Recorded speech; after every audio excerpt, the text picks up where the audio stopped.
นางงามคนกะแต่งตัวสวยได้มื้อนี้ลงวัดป่าพี่น้องงานบุญบังไฟประจำปี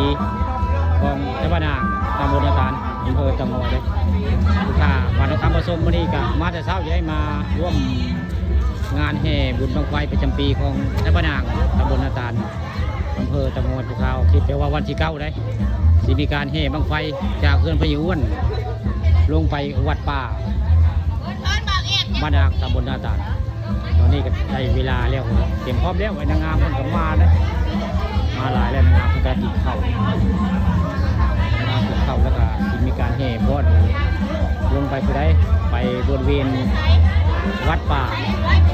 บ้านนางตำบลนาตาล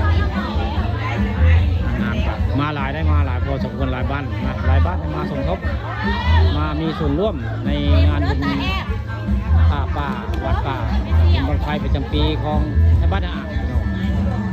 ค่ะก่อนทำผสมก็ได้มาในการเจ้าเตรียมพร้อมที่จะแห่ลงไปวัดป่าคนสวยบ้านม่วงกับมาเลยเตรียมม่วงกับมาเลย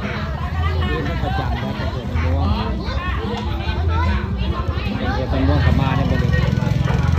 บรรยากาศภายในงานกับมีแต่คนสวยพี่น้องคนนี้งานบุญบังไฟจากบ้านพยูนบ้านรังคำได้ไปบริเวณวัดป่าบ้านนางตำบลนาตาล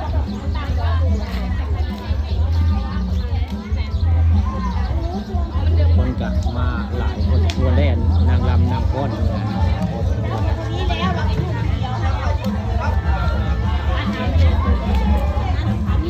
นางรำเพื่อจะนางกินข้าวของบุญเจ้าภาพเพิ่นเชิญกินข้าวก่อนกินข้าวกินน้ำซะก่อนจังพากันฟ้อนผมไม่ได้ใกล้ได้ฟ้อนลงไปวัดป่าผมไม่ได้ไกลเตอร์พี่น้องกันไกลพอสมควรอยู่ในวัดป่าจากบ้านนางคำลงไปหรือว่าบ้านนางอะไรพี่น้องเลยบ้านนางคำมาเดียวกันทั้งแม่เดียวตุลภาพด้วยตุลภาพข้างเลยบ้านป่านางคำและบ้านป่านางคำผสมอยู่บ้านเคยก็อยู่บ้านนางวันนี้มาเอาภาพงานบุญประจำปีบ้านพระเจ้ามาให้เพื่อนๆผู้ตามได้เบิ่งได้ชมผู้ใดอยากกันเป็นเพื่อนกับป่านางคำก็ป่านางคำเต็มไม่ได้5,000แล้วพี่น้องก็อยากเป็นเพื่อนกับกดติดตามก็จะเป็นเพื่อนโดยอัตโนมัตินี่ก็คือภาพงานบุญประจำปีของในบ้านนางตำบลนาตาลอำเภอตะงอยวันนี้มีแต่คนที่สวยได้มานี่อันคนบริซ้อมได้มาฟ้อนจริงมานี่งานบุญประจำปีที่นางฟ้อนจริงได้มานี่บริซ้อมเลยวันนี้ฟ้อนจริงนี่